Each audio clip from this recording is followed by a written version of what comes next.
Hey everybody, welcome to the Growing with Fishes podcast, episode 139. This episode, we're going to do, I guess the primary talk is going to be about Phylos. We also have, SunGrownMids is going to be joining us. He's the gentleman who actually broke the Phylos story. Trevor, thanks for joining us. Yeah, thanks for having me. And we also have Beth from Open Cannabis Project. She's got a lot of insight on things, and she's going to be able to provide us some great information. Thanks for joining us, Beth. I am very happy to be here. Thanks, Steve. We also have Mr. Green Jeans. Hey everybody, thanks. Glad to be here. Nice to see you. And we also have Tara Lee. Good evening, everyone. Thanks for joining us. Should be a very good subject tonight. Hope you all enjoy and you're all very well informed. Thanks for joining us, you two. Really appreciate it. It's awesome. Looking forward to the news. So I guess we'll just start off.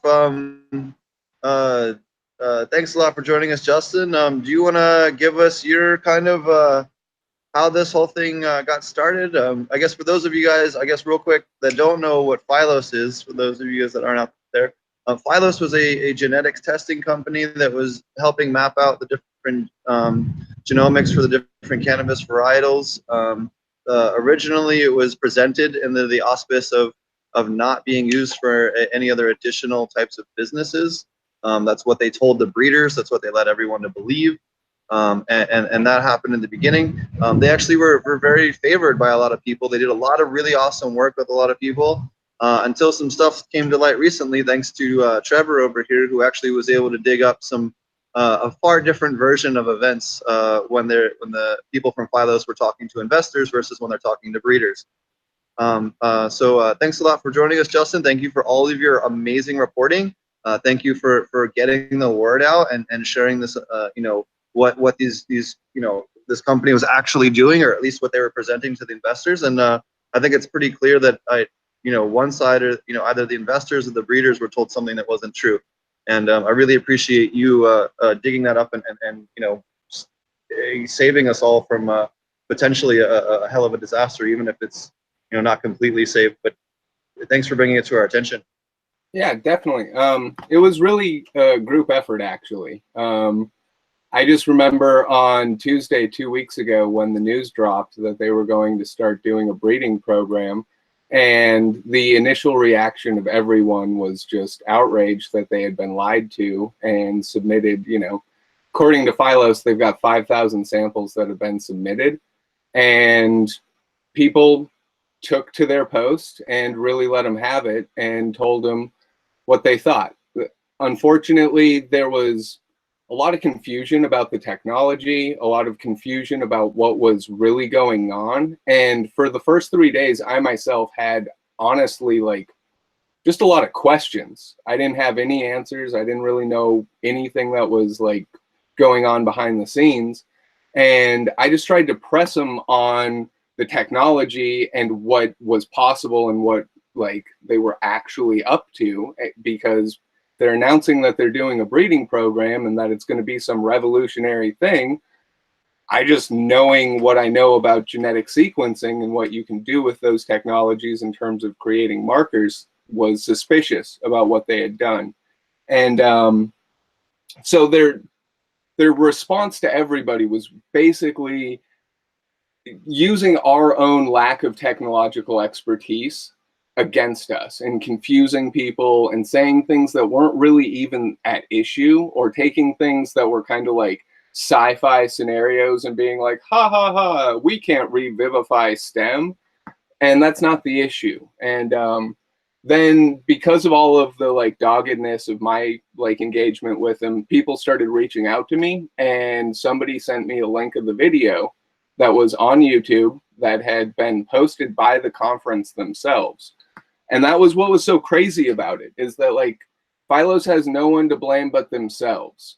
They told all of us for years, dating back to 2014, that what they were up to was an open source thing, that they were literally fighting against the Monsantos of the world.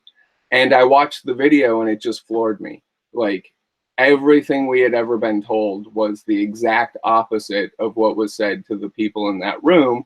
And the people in the room were the Monsantos, the Syngentas, the Dow DuPonts of the world, the investors from Big Ag. And so, you know, I just couldn't, like, I watched the Adam Dunn show where Mowgli responded to community criticism and outrage and gave the company line, and literally got through 30 minutes of it and 30 minutes of the presentation. And they were like just night and day exact opposites. And I had to show people what I had seen. So that's how it went down. And yeah. So do you want to talk a little bit about that and about some of the revelations in that video? Because I know when I saw it the first time, I think blind rage was really the only emotion that I could think of. Yeah, no, it was a gut punch. Like, I've said that to a bunch of people. Like, I'm saying this as somebody who was always skeptical of Phylos. I was always skeptical of Steep Hill and any genomics lab, just because, like, back in like 2015, 2016, I started diving into molecular genomics and advanced sort of breeding, and I knew what the technology was capable of and was always concerned about data capture as the primary thing that these labs were doing, because I talked to labs in just like traditional ag bioscience and they didn't want our data. They didn't care about it. But all the labs that were working in the cannabis space seemed to care a lot about keeping the data for themselves and not having protections for the people that were providing it. So when I watched the video, even as a skeptical viewer, I was completely floored. The fact that I heard him say literally all cannabis here to date sucks, and that their intention was to eliminate all previous cannabis varietals and replace them with these new optimized, you know, super or outrageous new weed, as he put it. I just saw Monsanto, I saw Syngenta, I saw the agricultural model that we've seen destroy crop biodiversity and put us into genetic bottlenecks to where traditional agriculture now speaks only in terms of genetic modification as a solution to a set of problems that are their own creation. They created the bottlenecks. They eliminated the genetic diversity that has made it so they're now looking at crop biodiversity and saying, well, shit, we're not going to have orange juice in the future unless we start doing some crazy Frankenscience. And that's something that we don't have to have in cannabis. We've got enough genetic diversity. We haven't gone down the bottlenecks. We've got, according to them, over 400 different varietals that they've got in their own database, and thousands of different plants, but 400 unique varietals. I think that we should protect that genetic diversity instead of just sending it down the pipeline of bottlenecking and big ag, which would eliminate all of our traditional cultural sort of heritage that we've brought along with us and inherited from thousands and thousands of years, and just put it into, you know, Budweiser packaging for weed. Like, that's their model. That's their idea of the future. And it's literally to, like, explicitly, his words is to eliminate all cannabis varietals from the commercial marketplace. And it's all our worst fears come to pass. And they really, you know, they created a honeypot. They crowdsourced our data. They got us to fund their program. And it's really devastating. It hurts a lot to know that that happened to us, and that they used our own altruistic sort of like desires to just work as a community and improve things and preserve things. And our fears of patents, which was honestly a diversion, because that's not what they actually did. They didn't protect us in any way. They've just made it so we're more exploitable. And that hurts, but you know, it's a wake-up call, and we really get to organize and get to doing what they said they were doing, but do it ourselves, do it together, and do it from the bottom up. And if that means, you know, starting out just from scratch with calculators and spreadsheets and going into our gardens and categorizing everything and having the most detailed phenotypic data and working together just on like old school traditional mechanisms, we do that. If it means working with the labs in the space who are actually legit and trying to work with us and not against us, then we start to build those relationships, but we do so in a way where we know what we're getting into ahead of time. We build in data security and we build in community resilience into our institutions and our agreements with these organizations. And we use this technology consciously towards our own goals and not theirs. Absolutely. I think one of the things that shocked me the most in that was the whole fact that they had actually created the breeding program first and then created the other Phylos and the other company is secondarily to support the breeding program, which means they lied since day one, because that was I know personally at least 24 people that asked Mowgli personally back in the day, and he lied to everybody. Yeah, the deceit part is huge. Like there is no like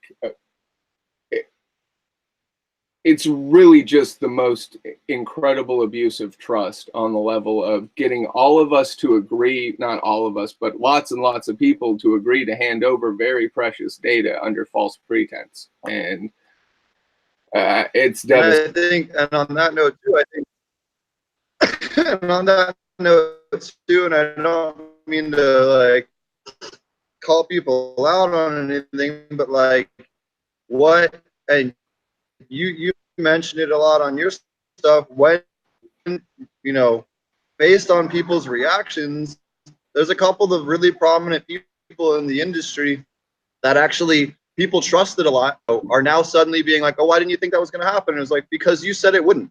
And you know, did they actually know, or are they just saying it makes business sense? Because those are two very different things. One is you intentionally misled people, you know, to the gallows, and the other one is you just were as oblivious as everyone else, and you just, you know, you could see, you know, that might be something that a business would do.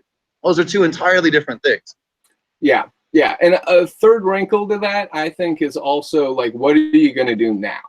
You know, because I think a lot of us, like, if it's found out that there were people who knew about this and really like conspired and colluded to send us off into the gallows, so to speak, then that's totally not okay. I think that's highly unlikely. I think that there are mostly people operating in good faith, thinking that this was like a collaborative effort, being duped right along with the rest of us, and that what we're going to find and what's going to be the key here is how people respond. If you come out and you tell us, like, look, this was a terrible situation, this is not what we stand for, and now we are all going to work together, link arms, and build alternatives, then by all means, like, nobody's beyond repair because of this. Like, we all got screwed over in a very big way. And I think that, like, the people who have connections with Phylos, and to the extent that they come out, they speak on it, and they work to building real alternatives, then that's all we can ask of anybody. Absolutely. And Beth, I know you worked as a contractor with Phylos. I actually used we talked about it earlier to make sure I got that right. You were never employed by Phylos, but what are your thoughts on this thing? And what, you know, you actually had, you know, so you've seen the other side of the coin on the inside. I'd really love to hear, you know, what you're you know, willing to say on the topic.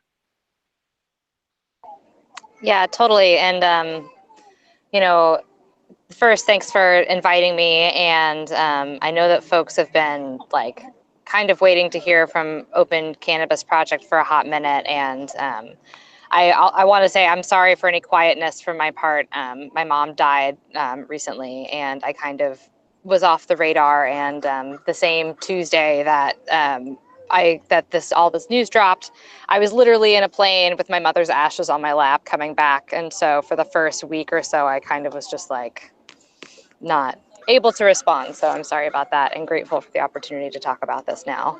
Sorry to hear that, Beth. Sorry to Hey, hear that. And hey, thanks. be with you. Thanks, Tara. It sucked. Still sucks, but you know, it's Yes. life.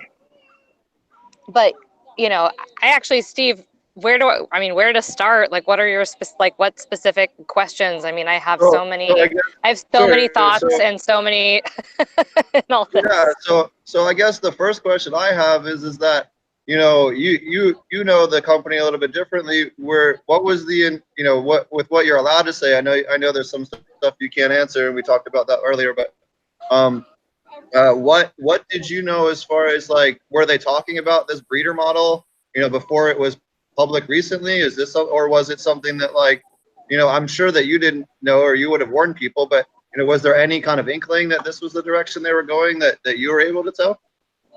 I mean, honestly, from my perspective, I think one of the biggest challenges has been that because Open Cannabis Project has been so separate from Phylos, that we hear inklings, we hear pieces of things, like we hear like partial bits of stuff, but we're not part of the company, and so we don't necessarily have the inside scoop, and actually So ever. do you want to explain what your Open Cannabis's relationship was to Phylos? Maybe that's a better place to Yeah, start. totally. So, I mean, so to give people some perspective. So, and part of why this is also confusing and understandably confusing. Oh my God, there's this really adorable dog who's coming up to me. Hi, puppy. So Open Cannabis Project started as a project at Phylos Bioscience back in 2015. And from what I can tell, it started in response to overbroad patents. And the idea was, okay, there are these big patents that are coming out on cannabis, and there are some questions about whether or not they're overbroad. And part of the reason that these patents got issued is because we haven't had any documentation of prior art for cannabis. And so, we should create that documentation. And so Phylos, being a genetics company, we're like, cool, we're going to put all of this genetic documentation into the public domain. We're going to invite other people to do the same. And that will be a way to protect things that are similar to these plants from getting patents on them. So, this whole overbroad patent thing won't happen again. Which, in terms of like weird patents on actual plants, like I think that's actually true. I don't think that we've actually seen any other truly overbroad, wonky patents on plants. Definitely on other things, but not really on plants since then. Aside from like, there's been more patents within this one patent family to this one company, but that's really it. And anyway, it's a whole different story. So it started as a project at Phylos, and then from what I can tell, I came on board in 2017 as a contractor. And from what I can tell, looking back at like the emails that came in and like all that kind of stuff, it kind of looks like the project was sort of like started and then like nobody looked at it for like a long time. It kind of did what a lot of side projects do, where it kind of fell to the wayside. I was hired as a contractor by Phylos initially to help with some writing projects, because that's really my that's been my bread and butter. And they also found out that I had worked on a nonprofit before, and they're like, "Hey, we have this project." And I'd worked in open. I worked at this company called. I worked in this nonprofit called MapTime. It was all educational frameworks around open source map making. We, have and still there are all these cute chapters in different communities who all just get together and make open source maps. And they're like, hey, we have this open data set thing, nonprofit. Can you help us turn it into a nonprofit for our company? And I was like, sure.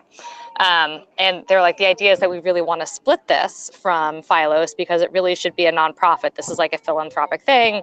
It should not be part of our company. And I was like, I agree. Because actually, true story, I had this thing happen with MapTime where, I had kind of started it by accident. I just started it like with friends, then it like kind of exploded into this big thing.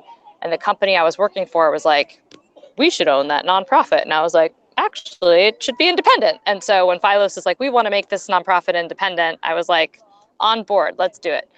So I helped them with that. And then Jeremy Plum was the executive director at the time.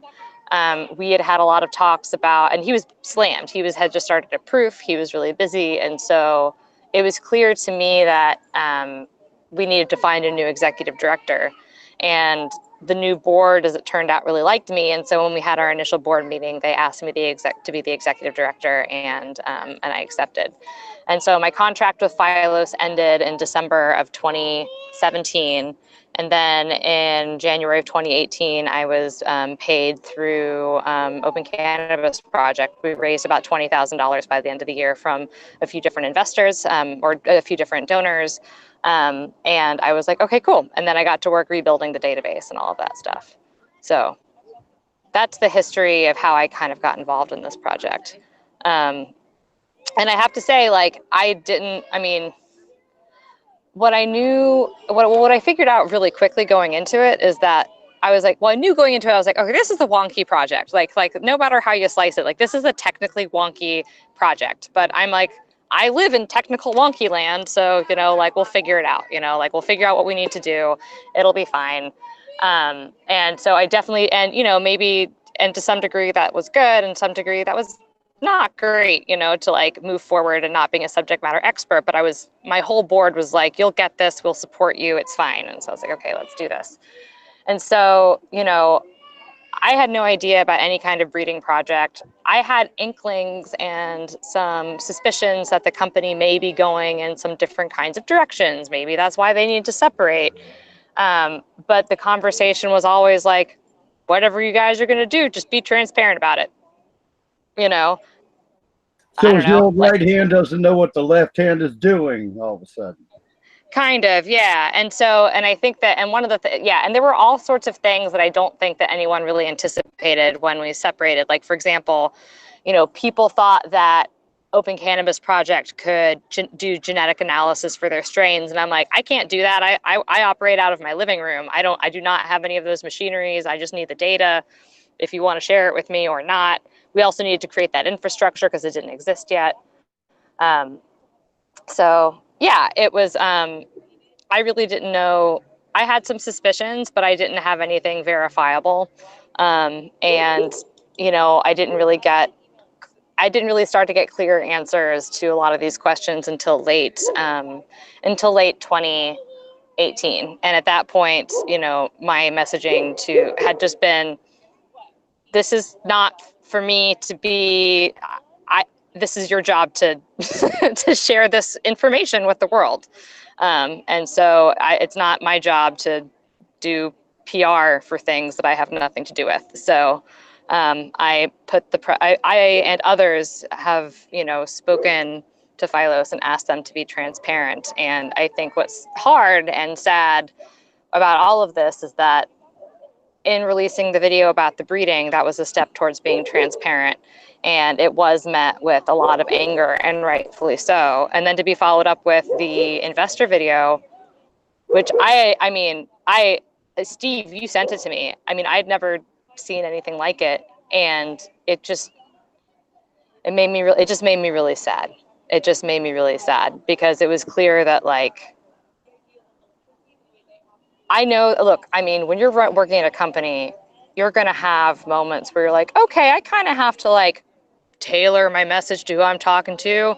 I know that my marketing director hates it when I use words that end in ly, so I won't, you know, whatever. But like the two messaging thing and seeing it was really hard, and also kind of made me feel better because I had these moments where I was like, am I losing it?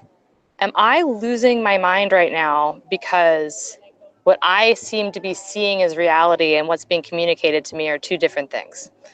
And that's ultimately what gaslighting is. And it's just a hard, sad thing to come to terms with, especially with people who you care about and admire and who you know in your hearts are good people and maybe are in over their heads.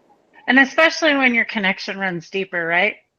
Yeah. You're a cannabis consumer yourself. So it's, Yeah. you know. Yeah, and it's runs like deep.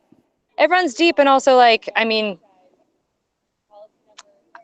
I'm like struggling with like I don't want to be too personal, on this podcast, but I'll leave it at this. Like, I just came out of a really hard situation in Florida, and I'm going to leave it at that. And my friends and family who know what happened, they know that that was a really, really, really, really hard situation. And coming out of it, all I can think to myself is two things. I'm like, one, I'm so sick of name calling. There are some serious name calling going on the internet, and there are some serious name calling going on with the situation in Florida, which was not cool. And I'm also sad to see people that it hurts me to see people I care about going in a direction that isn't good for them. And I saw that in Florida, and I saw that here, and it makes me sad. It makes me really sad. Yeah. We had a question from chat. It says, did Phylos have access to the DNA data gathered solely by Open Cannabis Project? The only data, so people probably have some questions about the data for Open Cannabis Project. So the data that we have is all from Phylos for the most part.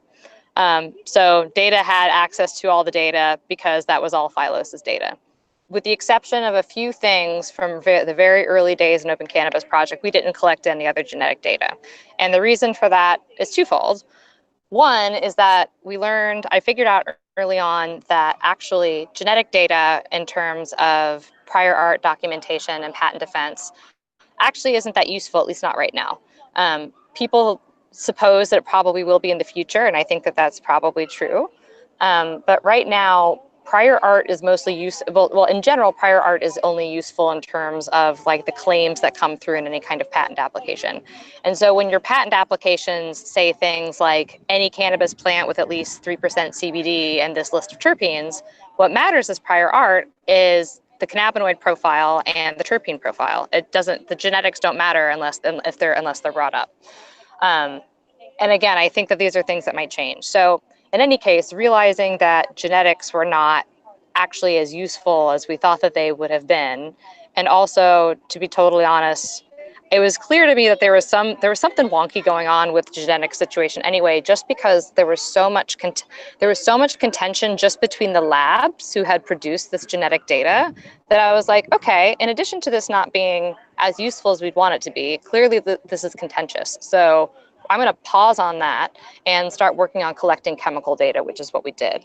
And frankly, the only chemical data that we've collected is from the 2017 and 2018 Cultivation Classic, because as soon as I was like, okay, fine. So I finally have this data sharing program set up, and I started to learn about some of I caught wind of, at the Emerald Cup this past year, something happened where I was giving a panel, and I found out from Jeremy Plum mentioned something on stage about there being some kind of data sharing program with Phylos. And I was like, wait a second, I've been waiting for this data from Phylos all year, and there's all this other data sharing going on, like what the hell?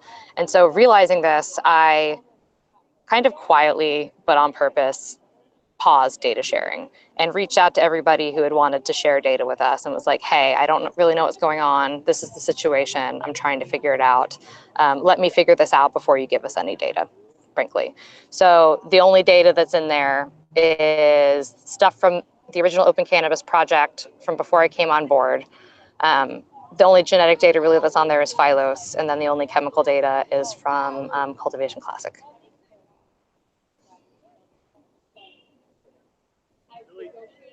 Awesome. Thanks for answering that for us. No problem. Really Go ahead, Trey. So yeah, that's another indication where they've been lying and dissembling in their responses to everybody's issues. Like, their primary response to me was that they didn't have any phenotypic data, therefore their genomic data was totally useless because it's just a bunch of raw genomic data, and they had no way of taking the genetic data and cross-referencing it to phenotypic or chemotypic data. Like, if they have a data sharing agreement with Cultivation Classics and they have all that chemical data, they can run the chemical analysis, and there's other larger data sets that are all available. And that's something that, like, the way that they said in the video that they were 9 months out from being able to make it to market with their cultivars.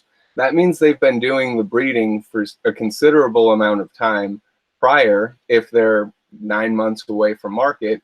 And they've probably been doing that by cross-referencing data sets, which they have been lying to people on both sides. They've been lying about the genetic data, and they've been lying about the phenotypic data that they've collected and how they're actually using it.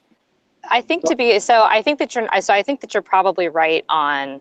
I think that you're probably right on cross-referencing phenotypic data from other plants with the same name. But I think, to be fair and clear, if you don't have the exact same sample from the exact same plant and have the same information about how that plant was grown, you actually really do have a limited data set. I'm not saying that it's a not useful data set, and I'm not saying that you can't cross-reference all of that material, but like it's not as useful as you might think that it is. And when it comes to the Cultivation Classic data set, you know, 3 out of 2, so there's 2 years of sample sets that we have. 3 from each year was actually cross-referenced with what's it called, Phylos data, because that's like what the winners get as a Phylos test. So you're talking about a total of like 6 data points, like 6 plants that has both their genetic and their chemical information. Like that's it. And I'm not saying that's not nothing. I'm not saying, but it's also, it's not, they've given themselves an advantage for sure, but yeah, it could be a lot worse. And I'm not trying, and I hope I'm trying to speak to this from like this is the factual basis of the data situation thing. I'm not trying to cast aspersions at anybody. I'm just trying to say that like they're lying. This is another clear instance of them lying, and sure. Like it's irrefutable. Like their response to everybody has just been like not true. Hey, and lie. Yeah. That's my point. I'm not trying to say that like, you know. What's on the Cultivation Classic?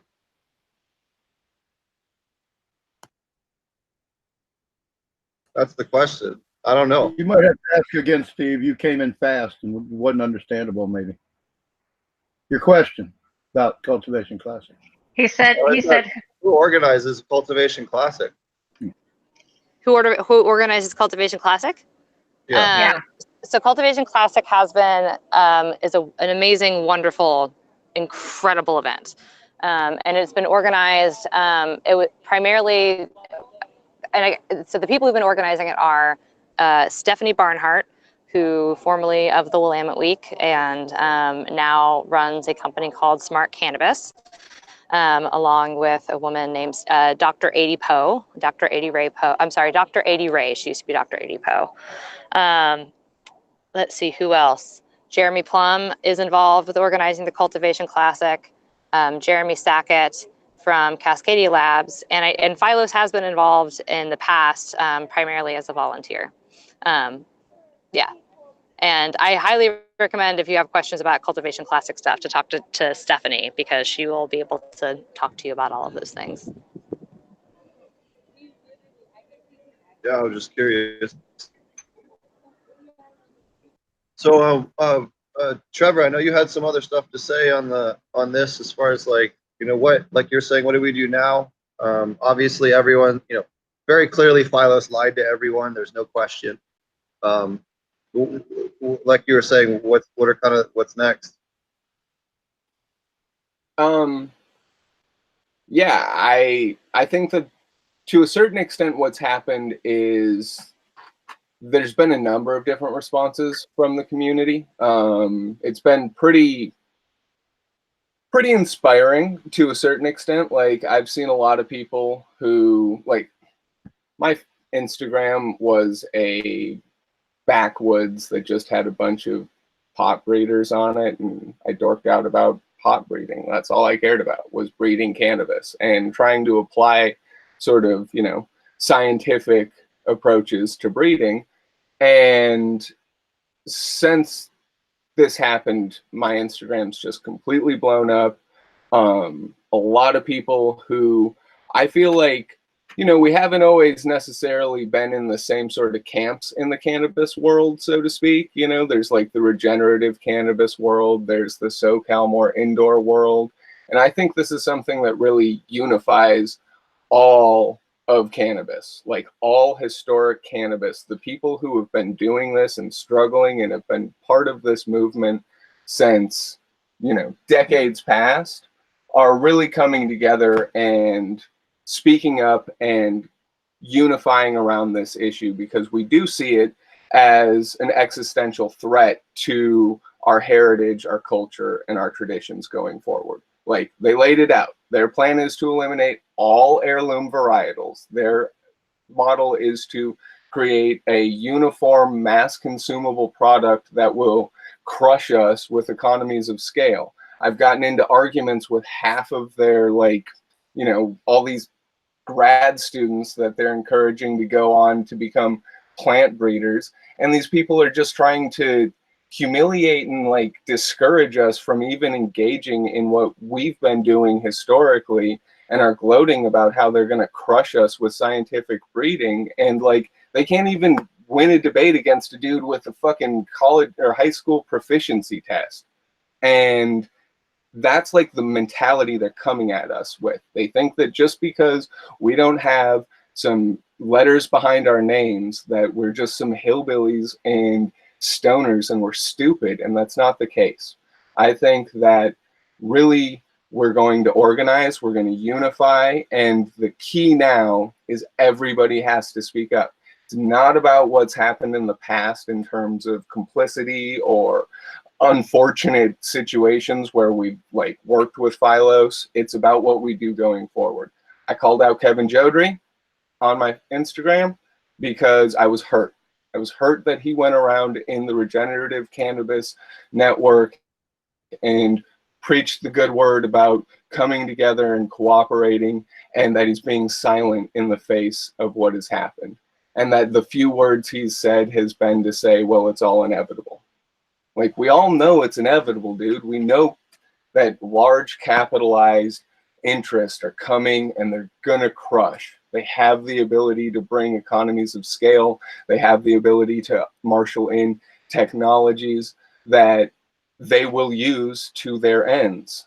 But the only thing that's ever determined the outcome when there's been a balance of power differential like that is people organizing, getting together, and not fighting over like small little bullshit, but just organizing around unified goals and trying to like get over the small differences and focus on our shared goals and our belief in what we can do to create an alternative for the future. And so that's where I'm at. It's like, I want to build with everybody in this community, and I want to see heirloom cannabis we have to build the institutions and we have to build the cultural dynamics. It has to be within the commercial market and it has to be outside of the commercial market. We need like a preservationist society, much like the Audubon Society. We need people that just dork out on cannabis and hang out with their 6 plants and describe them in such detail that those people are the most experienced, knowledgeable human beings in the world about their genetics, their plants, and that they are able to link up with institutions that then preserve those things and allow it to be part of a collective public good that's going to go on for years. Because if we don't do it, we know what happens. We've seen the chart. That chart on what happened to crop biodiversity really shows us what happens if we don't get together and start doing this. And like, we saw what happened in every other crop, and the only reason that those trends and dynamics have changed is because in the 80s and even before that, people started to really organize around it. But it was in the 80s that it became a commercial market sort of thing, and people started to organize around heirloom crop varieties, seed saving.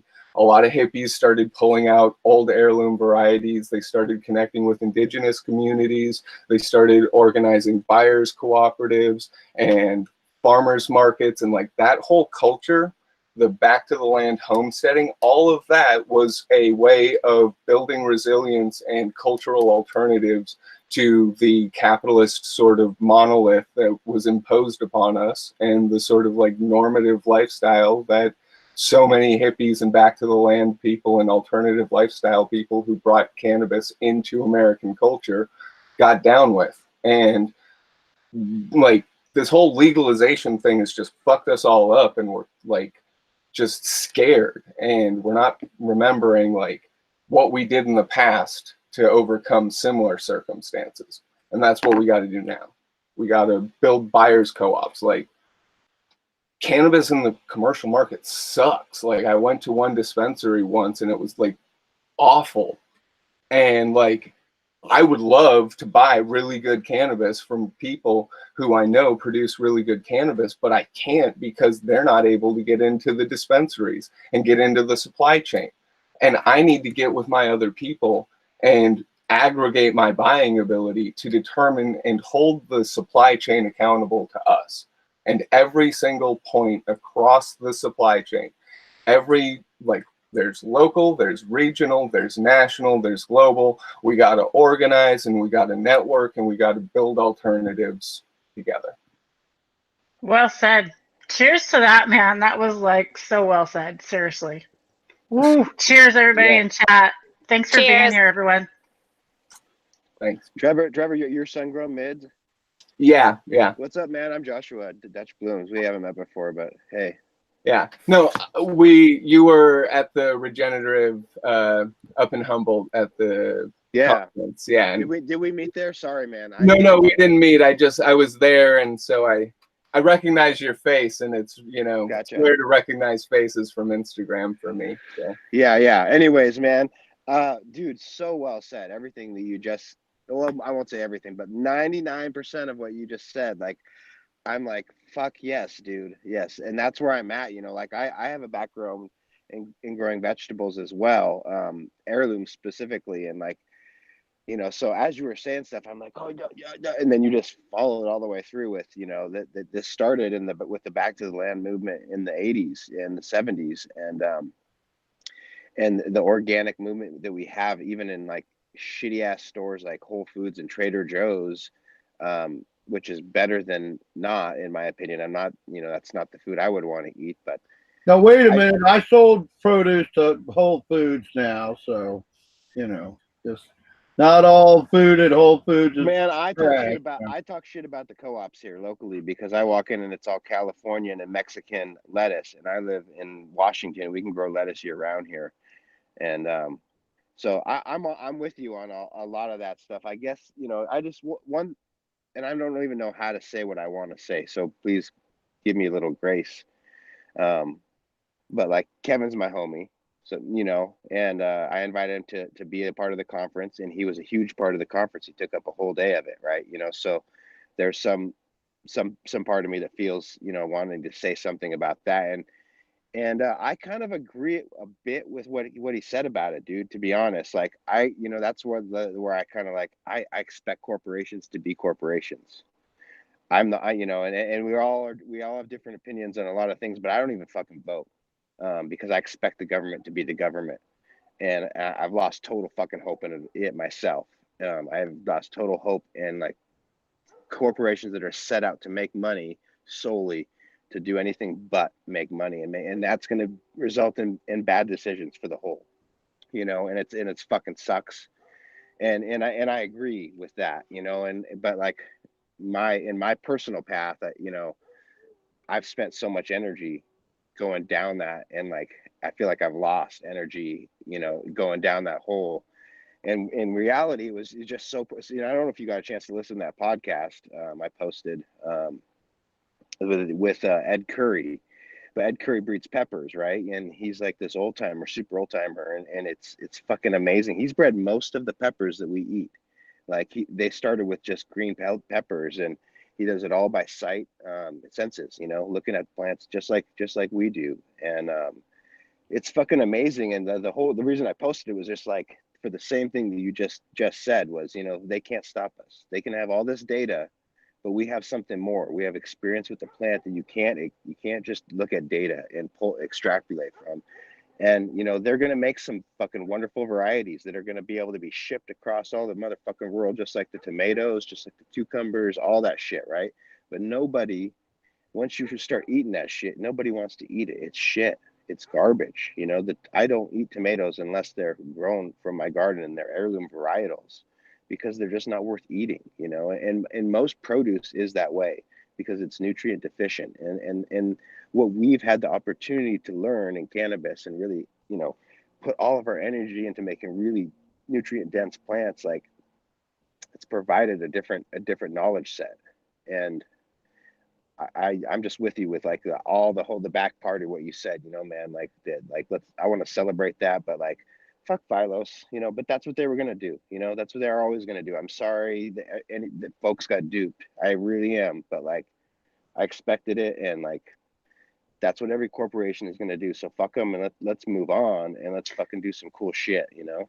And I love the organization that is coming out of it. Like I haven't been able to see on the we have a big conversation going on, within the Dempure collective, and I haven't been able to be a part of that because I just haven't been able to download the app. So, but I know there's a lot of good stuff going on, and we're organizing together, and that's really really a cool outcome of this, you know. So I don't know if that was eloquent or Josh, poorly said. About Kevin is like, we don't know what Kevin's doing right now in his life, right? Maybe he has something personal going on we all haven't heard, right? So maybe there's something else. I don't know. I think we should just wait and not speculate.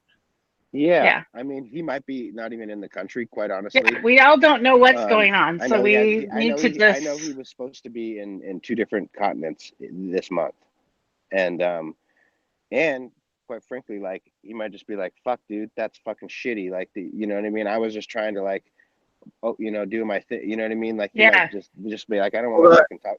Who knows? I haven't talked to him. I'm not going to extrapolate or whatever. I'm just, you know, I want to give him the benefit, and everybody the benefit of the doubt. I agree. I agree. On that note, sorry about that, the echo. On that note, I actually I set him up when I found out about this. Sorry. Oh, there we go. When I found out about this and I saw his message, I shot him a message and I said, "Hey, did you know about all this before this went public? Or was this just, again, like Josh was saying, just corporate people being corporate people?" And then him just kind of saying, "Hey, well, what did you expect from corporate people?" That's a lot. That corporate people being corporate people is a hell of a lot different than if he knowingly knew about the breeding thing and then basically used his clout and the trust that everyone had in him to file them into Phylos. That I agree with you, but that's speculation, man. I agree with you, but dude, straight up, listen to me. I agree with you. If the latter is true, that's fucked up. But he's a homie, dude. Like, But we don't know nothing yet. We know nothing. Yeah, why would we assume that? You know, like, that's no. I'm just saying. Homies. No. I'm just saying that. That's where I stand on it. You know? It's a question that is out there. What Steve is trying to say, it's a question that's out there. You got to consider it. Yeah, and considering, and I like him a lot. That's why I want to be able to defend him, but I have to know the truth to defend him. And I'd like to go out there and say, hey, he didn't know. And it's not about trying to be accusatory. I like the guy. I have a lot of love for Kevin and respect for what he's done, but I need to know what the truth is. That's all. I'm not knocking him at all. I mean, but what difference does it make? Because again, the same reason it matters that if Phylos intentionally created the breeding program first or not. They've intentionally misled people into giving up their genetic data. And if that which just means that they're corporate people being corporate people. Hold on. Okay, so I don't have any issue with Kev, like, on the level of him saying, like, I honestly, sincerely think that Kev does not know. Like, I don't think he intentionally tried to dupe anybody. I don't think he tried to get all of us to get down with that and to like join on to Phylos to, you know, be part of some scheme to screw over the cannabis community that he is absolutely a leader in. And I say my impression of him is I have to agree with you at this point. This is kind of new, you know, this whole thing is blowing up so fast, and I haven't been able to pay attention, but hearing the show tonight and having met and know Kevin, and he's been on the show, we all know him very well and respect him. Everybody respects the fuck out of Kev. So I think it's like I just said, instead of speculating what the fuck, and we got to ask the question, did he know? But I have to say, I'll go out on the limb and say I agree with you. I really don't think he's a sellout to the corporate world. I think he's already got it. Let's welcome Josh and Kelly to the conversation. Oh, yes, hey, we got Dempure in the house. Woo! What's up, guys? Hey, what's happening? Hey, Josh. I know nice to see you. Hey, everybody. Hi. Trevor. Hey, Beth. Many blessings. Hey guys, hey, the picture Steve shared from your farm and everything. What a freaking awesome place. Now you said nobody ever wants to come up there. You're gonna be wishing nobody comes up there pretty soon. I tell you what, them pictures get out. Tell you what, I want to be there. Everyone's just busy. That's all it is. You know, I think that's, you know, if we could all just like visit each other's farms every other weekend, that would be really sweet. That would be really fun. But yeah. But yeah, I can appreciate everything that's going on. And I'm really glad that we're getting together and being able to have our voices heard and talk about the things that, you know, are working for us and not working for us. And I think that part of the things that have made this all so powerful is just that, you know, it's kind of desperate times in a way. You know, we're all trying to survive and we're all trying to stay relevant, and it feels like, you know, the corporations are taking over and not giving us that voice, and you know, they just want to use our whatever to big up their, you know, business plans and stuff like that. And I just mostly what me and Kelly feel is that we just want to bring together everyone to be the change that we are all looking for, because Kelly and I are about us all working together for the rightfulness of the planet and for the rightfulness of our breeding programs and for the right type of distribution. And we really want to create sacred commerce. And so often, if we look outside of the cannabis industry and to food supply chains and stuff, you just find that, you know, when massive corporations start taking over in large scale farming, it just often gets lost in the quality. So we're just wanting to continue to give voices to farmers and their story and their products, and to be really autonomous and hold out and realize our strength. And Trevor, you really helped us, you know, with guiding us with what's, you know, not right and out there, and also what we can do and stuff. So I think it's just Beth, everyone in this room, I really appreciate everyone here, because really it's really time for us to ask what does work for us and how we can create that. And that's really what we're trying to do with the Pure Collective. And I think everything's an opportunity, you know, so I think we're going to try and make an opportunity out of it. So, you know, there are, you know, a lot of questions about, you know, what do we do with our genetics? So what do you think, Beth?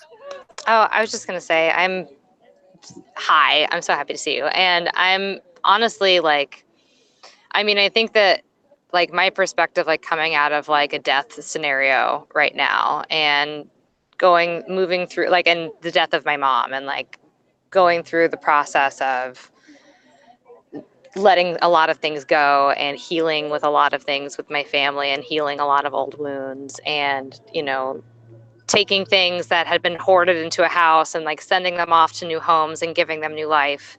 I think that that's where I am just so much right now. And I think that that's the best possible thing that can come from this. We do have this amazing opportunity to reorganize ourselves, to let go of things that don't work, and to move forward with things that do, and do something really, really awesome. Because these, you know, I think that one of the challenges that's been true at Open Cannabis Project, one of many, is that, you know, concepts around open source and licensing and patents and data and the differences between open source plants versus open source data versus open source copy, and all these things are so complicated.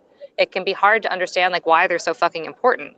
And then something happens in our community, like what's happening right now, and suddenly it's like, oh, it is really important. And it's not as black and white as I think that it had been made out to be from the beginning, you know? And so I do think that we have an opportunity to like think about, okay, if the goal is really to protect biodiversity and protect small farmers and to protect these things that we really care about, how do we use these tools in ways that support us? And how do we do that in a way that matches our ethics? And I've been trying to use open cannabis practice as a way to answer some of those questions. And I think that it makes even more sense and is even more beautiful to like, I don't know, like pass those questions on to the community and see what we come up with together, and to then use what we've learned to support that. So anyway, I'm happy to see you. Hi. We got to do interstate. I think it's all about interstate collective type stuff is what it's going to have to be. And since part of the country isn't allowed to do cannabis, that's really so hard to build. But the states that have cannabis and the laws that you have to deal with now and your genetics, it has to be some kind of collective that has to be built. So for a national level, I think, which is basically what. So it's been tried, but now, like you said, it's time to regenerate, to gather up, and kind of we got to take a different tack, than we have in the past, because now we have to be even more wary, because what we all knew would happen was corporate. If corporate could have patented it, it would already be legal, right? So we all know that. So I think it's going to take, like you said, it's all about if you can get on a national scale. You've got a voice. It can't just be of a community scale anymore or a state scale. It's got to be nationally scaled. And then even where we got proponents of cannabis in Canada, so we can probably bounce off things and strengths between Canada and the United States. And that's all I wanted to say about that. But in answer to what you mentioned, that does fall in line with our beliefs as well. And with Dragonfly, with our pure certification, we have farms in Europe and in Canada and America, and we're close to figuring out how to do other countries, South Africa, Uruguay, and different places like that. So we have seen the international potential where the future, let's say, the future is working internationally. It's just that the system has really been, in a way, put against us. We're having, if it was just about us trying to figure out an awesome business model and a way to work together, I mean, that would be a slam dunk. We'd be able to do that, no problem. But we have all these crazy regulations and all these crazy distribution models and all these other things that just kind of almost pit us against each other. So we're using, again, this is an opportunity to say, hey, well, there is, if we can make it through these times, then we are going to have the ability to work together internationally. And that's what corporations are doing. The reason why the corporations and those big money people have the power that they have is because they're already working internationally and they have huge money. So we just have to realize that our strength may and money, in the sense of corporations, our strength is in being intelligent and working together and having farms that are producing, and just I think it's a really eye-opening time to just say, be really, really careful who you work with and where you sign, because you don't know where the dotted line goes to. So we've talked a lot about this at the regenerative conference, with contracts and different things. So, we're working on, in the collective, we're working on us all being able to have a voice together. And thank you, Steve, for helping us put together the Discord site that's allowing us to speak live. That's really helping us really have our voices heard immediate, because sometimes you can say it's great to work with people far away, but then how do you communicate with them? So we're putting that together, and Beth is going to help. A lot of people are helping. We're really excited about it.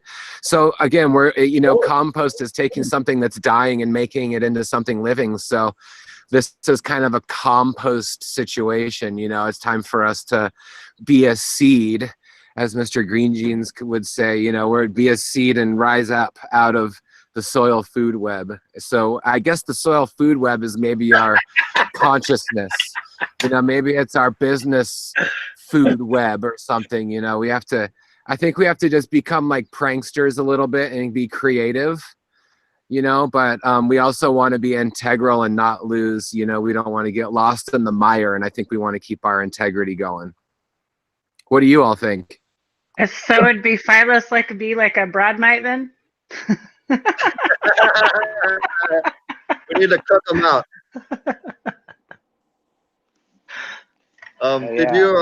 Did you guys have anything else, other thoughts on this? We've kind of talked a little bit about the different points of it, or quite a few different points. Certainly not all of them. But Josh, did you have any other, or Trevor, whoever? Beth, whoever? My last comment would be that I just think people need to speak up on it and take a stand clearly.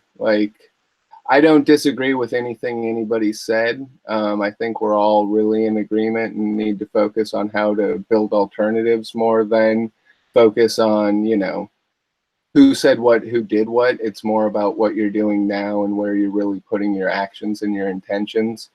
And I do just want, I want to hear it from everybody in the community, because there's a lot of people who are posting this stuff, who are getting the word out, who are really taking a strong stand. And then there are other people who aren't taking a strong stand. And I just think if we're a unified voice, because, what are we fighting for? We're fighting for the future of the cannabis that we've known and loved and built our culture around for the last 40, 50 years, And that's really what we all just got to say. That's what I'm about, and let's build on that. That's where I'm at. And I just want to hear it from everybody in our community. And you're doing such a good job on using. And you've really opened the door for that. And it is really important for everyone to have their voice heard, because people talk about judgment being a bad thing sometimes, don't judge me and all that. But sometimes it's the judgment that really helps keep us on track and what we're doing, and coming together and having our voice heard is going to come to what's right. It may not be one voice that's right, but it could be that a lot of voices are saying the same thing, and that's what's right. So and I really, really want to take this opportunity to, again, make those changes and to embody those changes. And they really aren't just about one company right now. And I think that's important too. I think it's kind of a paradigm right now. It's kind of where we're at right now. So again, I agree with what you're saying. And I think that us coming together with a unified voice is extremely important. And that's where our strength is. And, yeah, it's going to be difficult for us to get through here, but I think we can create something that's going to give us independence. It's going to give us recognition, and it's going to give us sales in the future, which is really what we need. And I love all of these thoughts, and I do want to add to a couple things that I think are really important, because I am all about everyone speaking up, and also I've had a lot of people calling me a skank on the internet recently because of all of this. Not a lot, actually. Let me rephrase that. I've had a couple people say some really nasty things to me. Not a lot of people. I'd like to apologize for the ignorance and of let's just the say people around. Fuck Matt Riot for being such an asshole about it. Oh, and I'm not even talking about Matt. I don't know what he has to say, but I'm sure it's not nice. But I think that for me, I can speak personally, and I know I'm not the only one. I want to speak out more and talk more, but I'm unwilling at this point to go on the internet and start trying to have a conversation on an Instagram thread where I'm going to be called a fucking whore or some bullshit. I'm just not going to engage in that. And I think it's okay I think that sometimes when people are silent on the internet, it's because they're going to get attacked no matter what. And unfortunately, I'm in a position to where I know I have done everything in my power to do right in my work. And I also know that there's a lot of people who are never going to believe that no matter what I say. And does it make sense then for me to go and try to defend that in an internet thread with an angry mob? No, I'm not going to do it. So I'm definitely interested in forums where people speak up. And I also think that in order to do that, I think it's important to maybe think about reducing the name calling and reducing the, we can have these conversations and be very clear about our feelings without putting people down and using words that we would never want for someone we care about to see us use. Okay. So I want to offer that as just sort of a piece of this. People want to speak up, I think. More people do. But also the angry mob thing is really a hard thing to deal with. I'd like to invite you to ilovegrowingmarijuana.com, a forum that I'm an administrator at, and we don't allow any kind of action like that. It's a learning environment, and if you wanted to come and state your piece there, there would be nobody calling you a whore that would be around longer than about 30 seconds. So thank you. That's awesome. And the Growers Network has been awesome for that too. So I'm happy to talk on. I think that makes sense. It's like I'm happy to talk on forums and places that are moderated, but Instagram, we're just going to go with no on that. So, but thank you. I will definitely take you up on that. Come over and post your story. I think the members, we got 1 million page views a month, so you get your word out. All right. Right. Did you go ahead, Chuck? That's the harassment that's going on is not okay. We need to not respond in that fashion. We need to respond by trying to build up each other and build up a resilient culture, not one that is predicated on attacking and harassing people. It's not okay across the board. Anybody that's going on long enough. It's about time that shit needs to stop. I'm tired of the hate on all the social networks. I'm with you, man. When you guys say that, I mean, I just want to I'm about ready to blow up. I'm sick of even friends that I consider really good friends, and I watch what they post and the hate they go through every day, the energy they exert to spread hate, and it just blows my mind. We gotta gather it up and be nicer and let support each other so that we can all learn and get better and fight the industry. Thanks. Yeah. And like anytime anybody calls anybody out, it should be out of love. It should not be out of like attacking somebody. Like, I honestly love Kevin, and I want everybody to know that when I posted that, it wasn't because I wanted like a community like raw against Kevin. It's like I felt hurt, and I expressed this directly to him. And I think that we all need to come from a place of love, because like it's a love for this plant that brought us all together, and we got to build on that and not on hatred and anger and fear. Like, that's definitely, I feel sorry to the extent like any mob mentality that has arisen out of this is not like okay. And I Beth, I'm very, very sorry. Just well said, and you're a true diplomat. The worst I think I've seen, somebody went and posted the pictures and names of every Phylos employee and then was trying to get their addresses, which was taken off of Instagram, but that was the worst that I've seen. Yeah, that stuff's unacceptable. We don't like absolutely completely like nobody needs to be treated that way or doxxed or targeted. We need to be like creative and intelligent.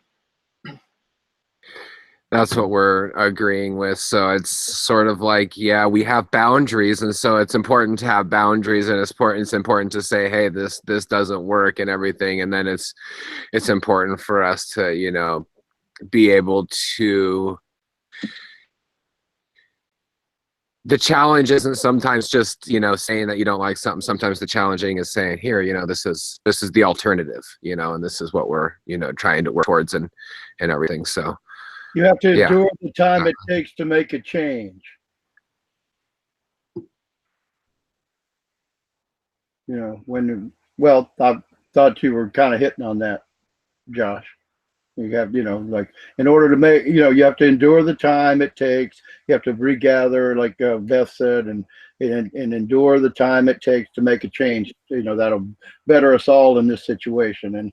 And as Kevin was saying earlier, it's really, or somebody was mentioned earlier, it's really going back to strength in numbers. It's not about, when you're going against government or you're going against a corporation, you have to have, with the, like we were saying, the national thing. So it's everybody bounced around it, but an old cliche is it's strength in numbers. And if you keep getting everybody on board, those numbers will add up. And as you get those numbers in each and every state, the government has to listen, and the government pretty much is in cahoots with the corporation. So we all know that. And I yield. I think Steve wants to say something. I'm not sure. Josh, did you guys have any other thoughts on it? I know you guys have heard a lot of information from a lot of different sides on this whole thing, and you're very well educated on it. I mean, all that we really want to say is that, we whenever something big comes up, we try and get in touch with someone, we try and find out, what is, we want to come with something intelligent. We don't want to just create more chaos. We're trying to kind of gather ourselves and gather everyone together to become like, a unified voice. And so I think that we recognize that, people sometimes don't really know where they're going, and they find themselves, in a place where they make mistakes, you know what I mean? And I don't think that, some of it may be malicious, some of it may not be, but right now I think we're just, what we're saying more than anything is there are alternatives. We can create them. We're all really, really smart. We don't need, a celebrity to make us, successful or brand us, or we don't need to join forces with, we have ethics, we have morals and values that guide our company and that guide our actions moving forward. So we're just going to use these times to just Kelly and I and Dragonfly and our whole family, everyone, the farms that we work with, we're just mostly, it's strength and integrity. It's strength in numbers, but it's strength and integrity. So it's walk the talk. It's make your actions matter. And, if there's a debate happening out there and we need to talk about it, let's dig deep and let's bring out truth. It doesn't have to be hardcore, and stuff like that. Maybe it feels that way, and I think it does sometimes, but what we're trying to do is just make something good out of it. So, and I think there's a lot more of it coming in different fashions. So I think that, we need to just really, really continue talking with each other and doing our best to create smart companies, and just be really, really, really careful who you work with. I mean, you can't because you can't guarantee, like when you're working with a large corporation, that they're not going to sell out. You know what I mean? And we can't afford to sell out. Like these are our farms. And when corporations are coming in, that's their corporation. They can lose a corporation and start a new one. So just be really careful who you gather with, maybe get a lawyer and talk to 2 lawyers about it, before you sign a contract. And maybe it's not a lawyer. Maybe it's just your friends and family. Maybe it's our peer certified network, whatever it is, but there are alternatives, and Exactly. And our goal is to be the alternative. Yeah. And that's really all we have to say. We feel really terrible about the things that have happened. They make us sad. We don't love it. As an entity, we've been in business for a long time, and we've been really, really careful with who we've joined forces for these types of reasons. But we know when we join forces with integral farmers that have been doing it their whole life, they're not going anywhere. This is their life. Those are the kind of people we work with and want to work with. And me and Kelly would be willing to, walk to the end of the earth for those people, because they would do it for us too. And those are the people we work with. Thank you for those people. I love nice people. Bring on nice people. You know what I mean? I want to Hell attract yeah, hell yeah. Exactly, beneficial 100. human biology. Because someone said a funny thing the other day. There's a lot of like human mids. Trevor, just joking. But you know, people talk about the I like that. No, flowers are that's mids or whatever. Well, exactly right. sometimes you know the humans are mids. That's just a joke. I'm just playing. But you have to Oh my like kind gosh, of I laughed so challenge hard just yourself. now. You know what I mean? And be a really good person. So anyway, yeah. I got There's a new lot of website seeds to be open up. planted, you know. It's kind of like I'm a little too busy for a little too much Absolutely. drama too. You know, I kind of like I have greenhouses to repair right now. Exactly. You know, this is springtime. We all should be out planting. We should be taking care of our garden, ready to feed ourselves for the summer. But I love it. I love you. You It's got already me dark. fucking great. Go ahead, go ahead, Mr. Green Tea. I was just gonna say it's already dark down here, Southern California. I can't believe looking up there. It's still the sun's up. Yeah. Dark. Yeah, and it comes up really early, but like we're just getting leaves on our trees right now. Right. So that elderberry behind us is just not really even has leaves. I'm cold. That's what I'm saying. Yeah. Yeah, Looks you like look a little cold. But it's good. It's good. It's good. So I gotta stay muted. It's loud here. Sorry. Wow, it's really great. Trevor, do you wanna? Sorry about that.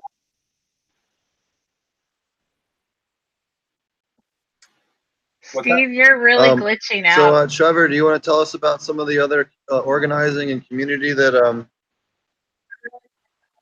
Hold on. How about now? Good. Try Can you hear me now? We good? mute your Yeah, you're camera and back. see if you come any better. How about now? Any better? Yeah, a little better, Yeah. I think. Yeah. Okay. I don't know what's up. We have a horrible, horrible storm here right now. Big hailstorm. So, Oh. Trevor, do you want to talk a little bit about some of the other organizing you're doing? I know it's, also translates into a little bit of some of the other stuff going on with the Den Pure stuff. Yeah. So I'm from Calaveras County. I grew up there. And locally we had a band. Well, it's kind of a long story, but starting in 2015, we had a big fire come through. Then our county was one of the first to adopt regulations under the state. And so we all tried to jump through a bunch of hoops, paid taxes. Literally $13 million in taxes got paid by local farmers. It's the most in any local municipality in California. And they banned us pretty much as soon as we paid all the taxes. Like literally the last installment of taxes got paid and the ban went into effect. And so we kept the county afloat, literally kept them from going bankrupt and laying off lots of staff. And they bankrupted about 500 tax-paying farms. And we knew that that was going to happen. We had been organizing all along. It was our organizing, the Calaveras Cannabis Alliance, initially before I was involved in the organization, that had kind of spurred regulations. And then it was when I got involved kind of fighting the backlash that had emerged. And so they adopted a ban, and we fought them legally with multiple different legal challenges. Public Records Act requests, lots of lawsuits, and trying to do public meetings, lawsuits, any way we could hold them accountable. We also we had political action committees, and we tried all we could to support particular candidates and to oppose other candidates in their election, and successfully got candidates in place that are not opposed to regulated cannabis. And so that was a big political victory for us. And there was a meeting about 2 weeks ago, literally when the steep hills or the Phylos stuff broke. I was sitting in a meeting in Calaveras County at the Board of Supervisors going through the internet on that feed, listening to a board of supervisors meeting where they agreed to allow for regulated cannabis in a way that actually helps the local small farmers and gives us a chance to survive. Whereas everywhere else I see, it's literally creating rules and regulations designed to destroy small farmers.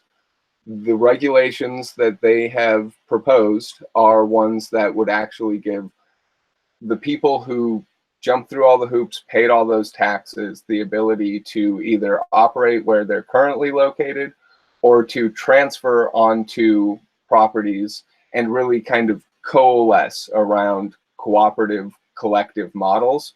And that's how we're going to survive. It's only through organizing, linking up, and getting together that any of us have any chance to survive. And so that's what we've been doing. And I kind of feel like Calaveras County and what we've done there is a microcosm of what we need to do and what, you know, the Pure Collective has been doing on a much, much larger level, like on an international scale. We're doing similar stuff, fighting on a local scale. And it's really, I think we have to network all of these linked struggles, from local struggles in the political realm to state and national political struggles to, you know, the struggle in the new regulated commerce end of things. And also not forgetting that, like, it was always about other stuff too.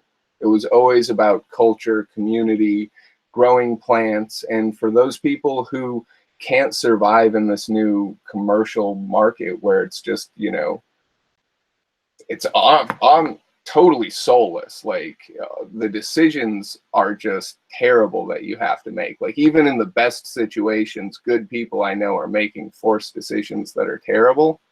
And we need to be creative in response to these circumstances and really develop alternatives. We need to figure out how these regulations work so that we've got, you know, people growing their 6 plants in ways that we adapted to medical, because all across medical, people adapted to their local community, state regulations and produced incredible cannabis in enough quantity to support themselves and their communities. And that's what we got to do now. If we get pushed out of the commercial market, we need to figure out how to keep on keeping on, even though we may not be in the commercial market. And at the same time, we got to carve out that space and build alternatives in the commercial market and really, you know, all across the market space, all across the supply chain, all across the political spectrum, internationally, nationally, regionally, locally. It's all an interconnected struggle. And so Calaveras County, that's what we got down. I think we prove and demonstrate that organization, commitment, struggle pays off.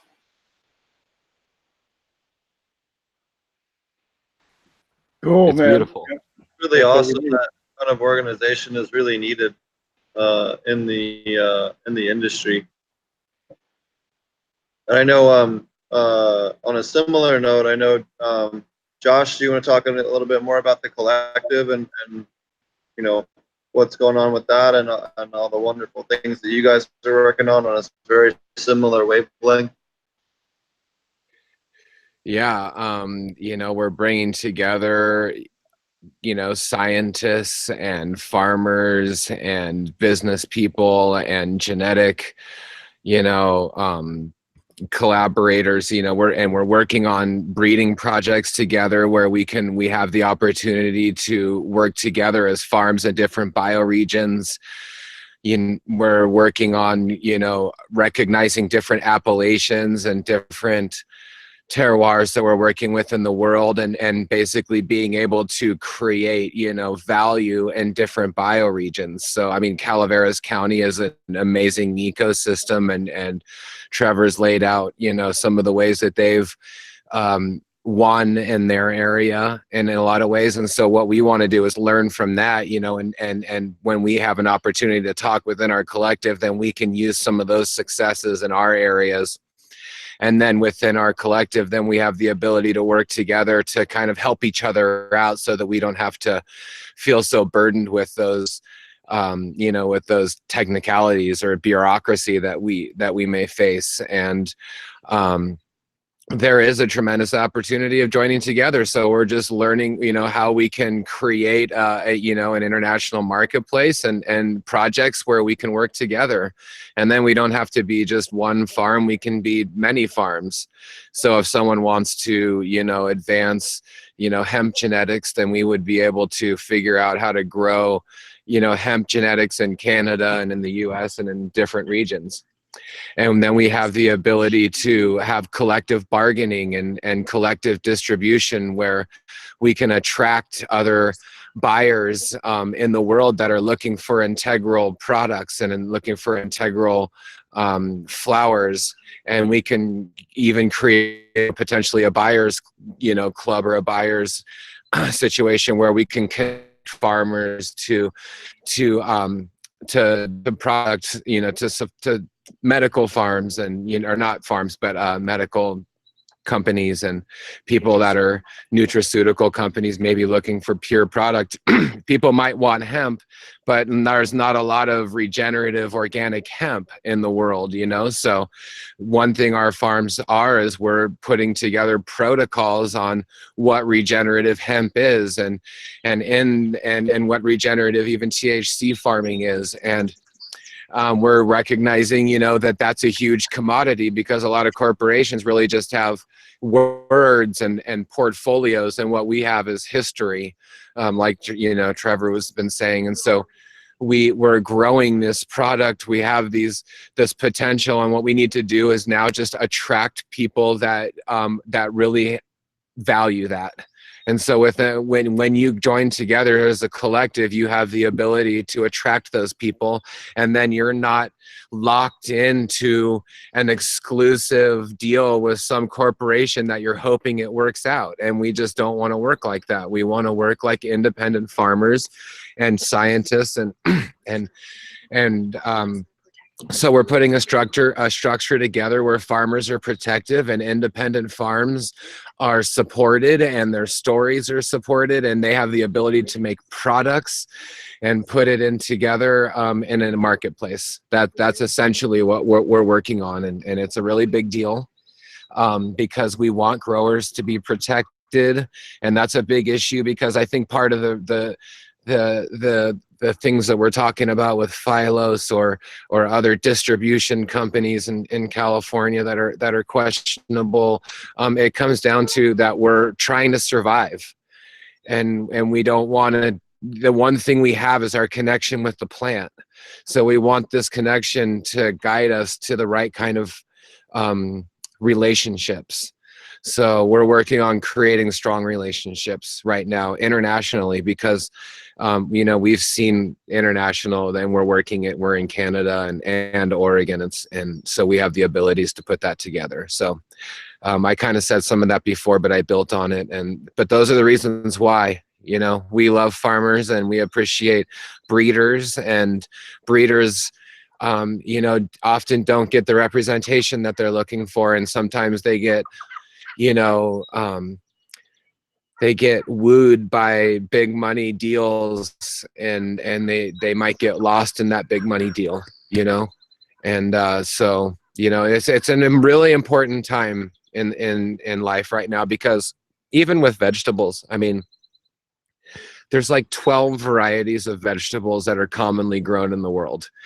It's really minimal. It's extremely minimal. The actual varieties of peppers and tomatoes that are grown on the mainstream, it's minimal. So, cannabis is a spiritual plant. It's awakening us, and I think it should awaken us to really make a difference in the world and grow different things. And so it's connecting food and connecting ganja and connecting medicine. It's a big deal right now. So we have to really work together. So that's what we're doing. We're just basically like, we're not stopping until, the speaker's blown. Good one. You guys, hey, make sure you follow them. I put all their links in chat if you go back, and I also put their and I just want to say we love ganja. You know, we love this plant. It's given us everything. You know, we love the people that we meet through cannabis. We always are guided with this medicine, and it's not just a fad, and it's not just a stock market. You know, it's not a gimmick. So we take it really seriously, and it does strike a core. It strikes a string in our core. So, you know, we're equally rocked by this, and we're just going to use it to be strong. And so I appreciate everyone for being able to make it through, because we don't have the answers for each individual person. You know, no one does. All I can say is, you know, do your best in your area, and you know, let's share as much as possible, because that's what got us here. And let's just think good thoughts and hope for the best, and and use our actions to create what we want to see. So I think it goes earth, family, cannabis, and food. Earth, family, cannabis, and food. You know, I don't separate cannabis and food. You know, we keep talking about the plant. I've been growing food for a long time, and it's like I think Josh said earlier, I don't eat any tomatoes, and so they freeze them suckers, or they put them so cold. I mean, you get them in their grain. I understand what he's talking about, but I mean, I could go find a tomato at an open market somewhere around, the area, and get some really nice tomatoes. So for all you growers out there, Josh didn't mean to say he would never eat your tomato. Sorry, I had to. Who's that? Who's got the new logo there? Who's that? Who's that? Oh, it's a dragonfly. It's got a. Oh, what a beautiful. That's awesome. That's a new one. I'm getting to the point where I gotta go. Okay. I just want to really take this minute to really thank you, Steve, because you came to our house and you're really, really supporting us coming together. And even with this potent Ponics webcast and everyone on here, you're really giving us a voice, and you're helping guide us. And I really appreciate your intention and your energy on this. So thank you for that. I would like to thank Trevor for your tenacity and your intelligence and everything that you've worked towards. I know that you're a real, a person that really is guided with his heart too. So thank you, Trevor, for everything you've done. Mr. Green Jeans, thank you. Roger, Tara, thank you so much. We appreciate you all. Y'all are our buddies, man. You're good buddies. That's all I got to say. And thank you, Josh and Kelly, for everything that you guys do for the community and being the voice of reason and, helping everyone navigate through some of the craziness. I know a lot of people kind of turn to you two for guidance, and I certainly saw that when I was up there, and it's really wonderful that we have you, and we the whole industry cherishes you guys, and that your integrity and everything you guys stand for. And most of all, because you're just lovely people. Thank you. Love you, Josh. Love you, man. Yeah, love you, Josh. Love you too, family. Thank you. Have a wonderful evening. Bye. And we can make this. We can do this. Say hey to Kelly and everybody else for us. Yeah, bye. Thank you. I appreciate that. I'm coming up there and pitching a tent. Sounds good. We'll do a big cleanse together and I'll get healthy. Woo, I'm there. Let's go. Blessings. Good night, brother. Bye.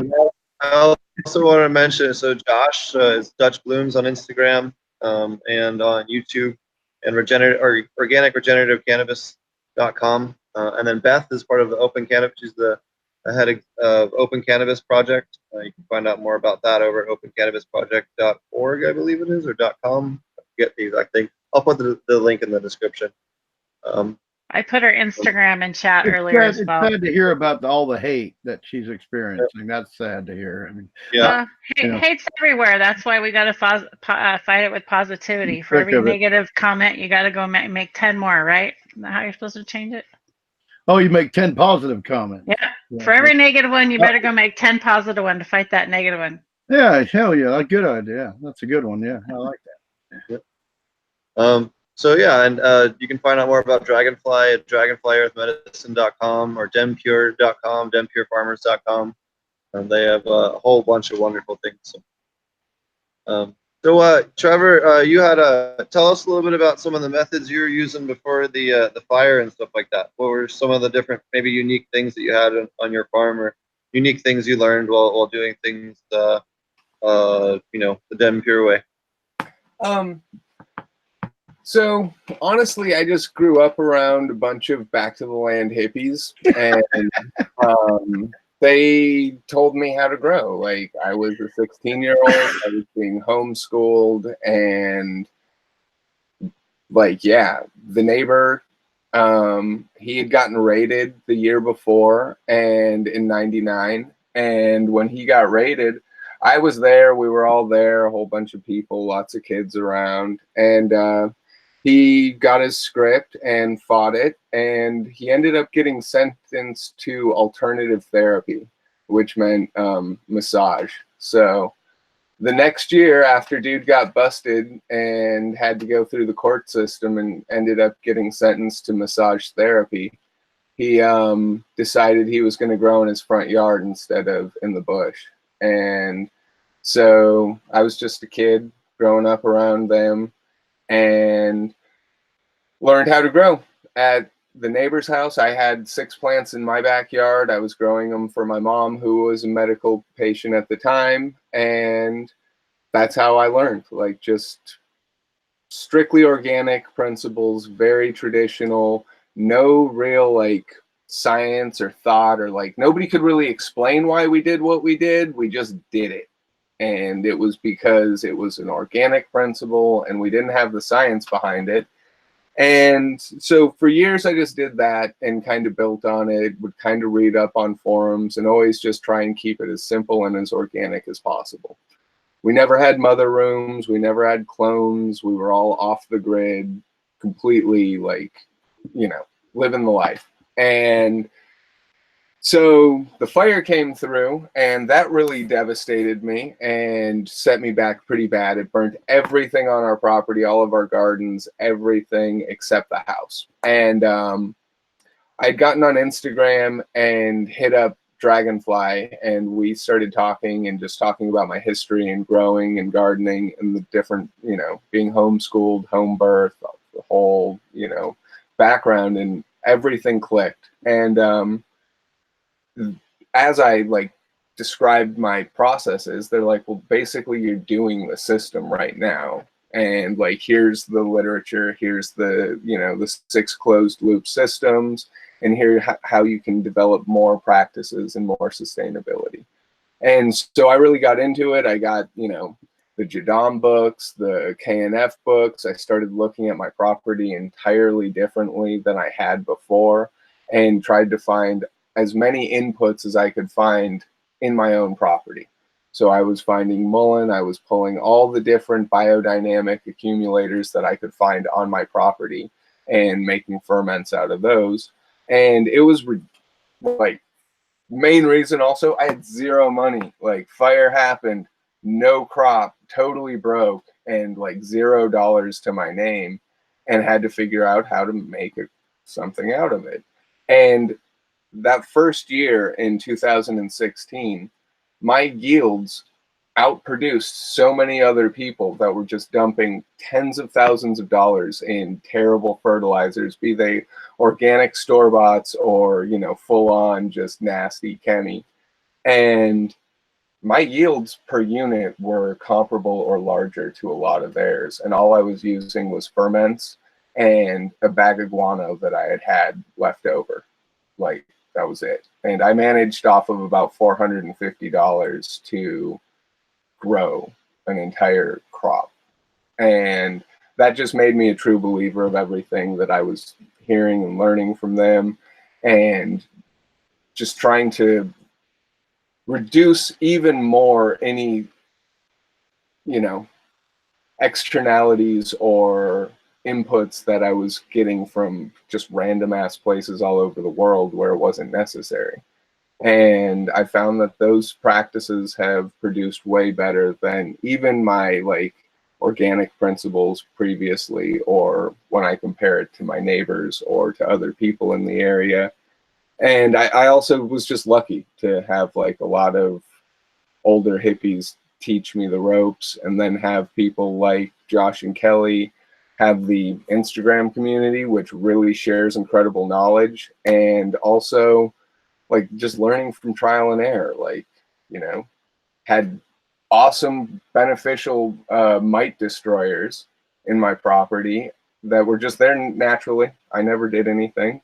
I used diatomaceous earth to kill some ants once, and it killed my predators. And then I had a mite outbreak, and it was the first time I ever had mites. And I like completely eliminated diatomaceous earth from my program, like no more. And really started looking at biological control mechanisms, particularly because I had some just emerging on my property naturally. And I was like, how do I encourage and get feeder banks and get pollen producers that are going to produce pollen throughout the year, so that I'm able to actually keep all of these beneficials here and thriving? And how do I get, like, the hypoapsis just started appearing on my property as well. And all of these beneficial predators are in my gardens, and they're showing up because I'm using cover crops, I'm no-till, and I'm not using chemical inputs. And it's only when I do things like add some sort of like, you know, mechanical control agent like diatomaceous earth that I then fuck up my ecosystem. And so it's like, how do I work with the ecosystem instead of like adding stuff to it that puts it out of balance? And yeah, I've recommended DE in the past, but see, one of the things about DE is if you want to have beneficial bugs, you can't use DE. I've taught that for a long time. If you're to sterile, well, let me finish, Steve, because I know you don't like it and you don't find any use for it. Okay.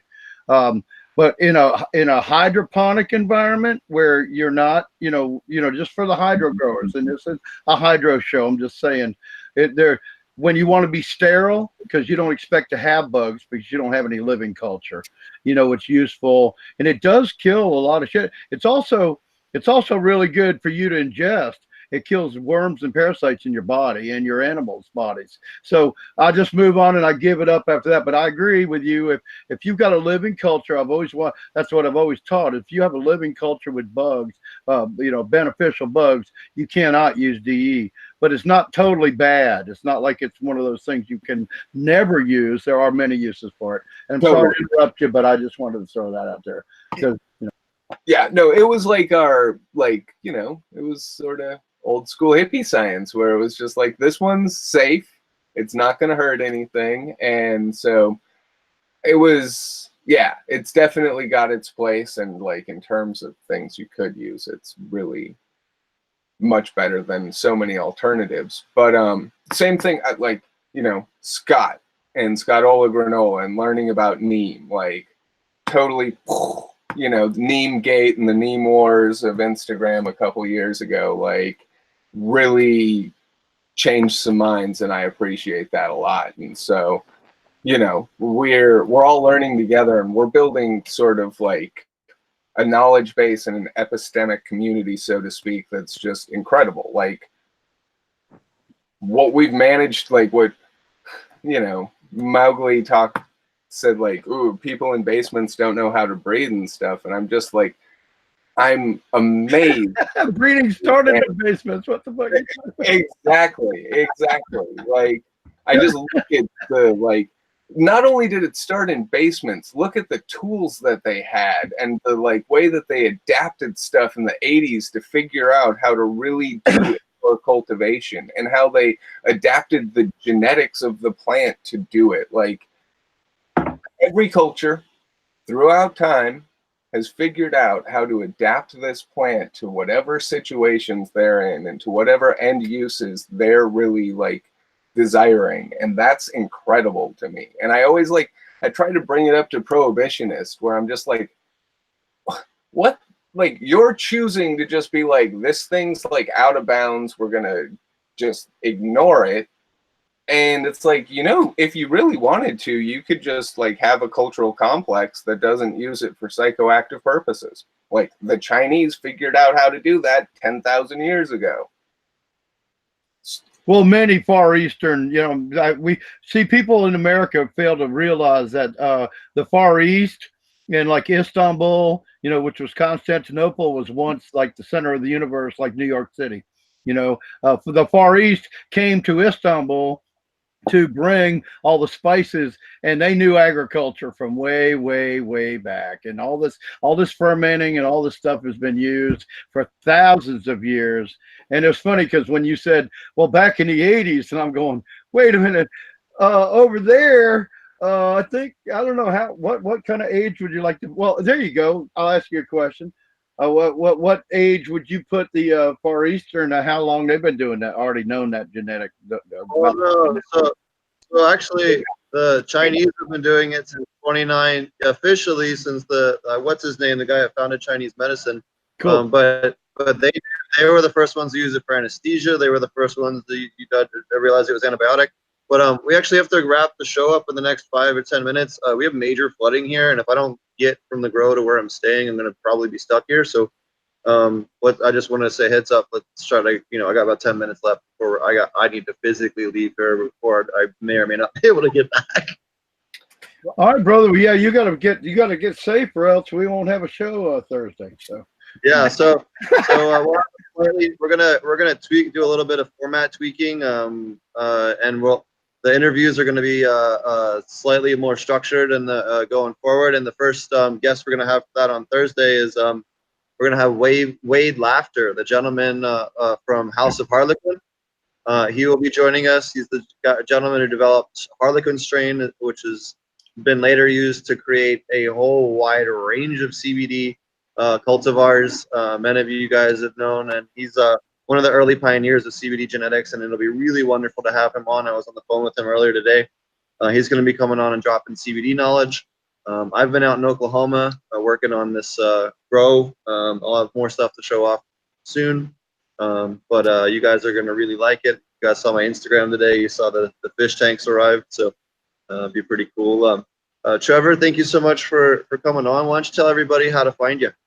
Yeah, I'm on Instagram, SunGrownMids. It used to be Meds, but I changed it to Mids during all this silliness, just to, not let the trolls troll too hard. Can't let them, Right, say that again, because it sounded like you said the same thing. SunGrownMids. Sorry, it's SunGrownMids, like MIDZ. Oh, mids, like mid. All right, mids. Yeah, like you said, mids. Okay. All right. Yeah. I love it.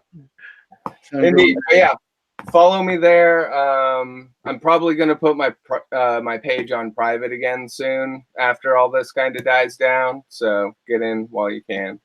Yeah. Oh, cool kids only. Yeah. Right on. Thank you so much, man. Really appreciate it. Loved your information. It was awesome. You were awesome, man. Yeah, thanks for all you did and all the wonderful reporting you did and all the digging you did to tell us all about this. Without you, we wouldn't have even known. Yeah, and I mean, it's a community effort. Like, everybody, thank you so much. So yeah. Thank you. And Mr. Green Jeans Garden just left. He's Green Jeans Garden, Mr. Green Jeans Garden on Instagram, and on his website is mrgreenjeansgarden.com. And we have Roger. Why don't you tell everybody how to find you? I love growingmarijuana.com, Roger Latewood at Instagram and at Facebook. And Tara, why don't you tell everybody how to find you? Tara Lee and Z Dog on Instagram and Tara Lee on YouTube. Oh, Tara's muted, or mic's not working or something. You can't hear me? Oh, she's Tara Lee live on YouTube, and Tara Lee on Instagram. Just Google Tara Lee. You'll find her. Yeah. Hold on. She's Tara Lee and Z-Dog on Instagram. And you can find me at Ponics, Ponics.com, Instagram, Ponics, all the places, all the podcast places, Ponics. Just look for Growing with Fishes podcast. A huge thank you to Dragonfly Earth Medicine. Big thank you to Beth. Big thank you to Trevor. Thank you for everyone coming on and giving us really informed insight on the Phylos debacle. There's a lot of rage, but I wanted to make sure that we actually got people on that actually knew what the hell they were talking about. That could give us really informed information without just like screaming about it. Awesome job, Steve, to get them tonight to explain that. Yes. That was really cool. Can you hear me now? Yeah, and one, Okay. yes, we can. Well, thank and I you. think I wanted to just close with this. My takeaway is I think us collectively, as you know, all of us breeders and everything else, we need to come together and make standardized language that we can all use in all of our contracts to protect it. I think that's the number one lesson we can learn from this, is that we have to come up with unified language that will hold up in court, that we can use to protect ourselves and to make sure that our data isn't being exploited, and make sure that those that are the key holders to the data of the projects that we're working on are you know, trustworthy people that won't sell out even for $100 billion. And there aren't that many people, but there are a few trustworthy people like Josh and Kelly and a few other people out there that do have integrity, that we all know would never sell us out, and we need to get behind them, work with them to get language that we can all use in all of our contracts, regardless of we're extractor or breeder or whatever, and really come out and use that to protect ourselves more than anything else. And on that note, I'd like to close and thank you everyone for coming on and everyone for watching. We had an incredibly large amount of viewers this week. And thank you. I love you guys all. And we'll be back on Thursday with Wade Laughter from House of Harlequin. Thanks a lot.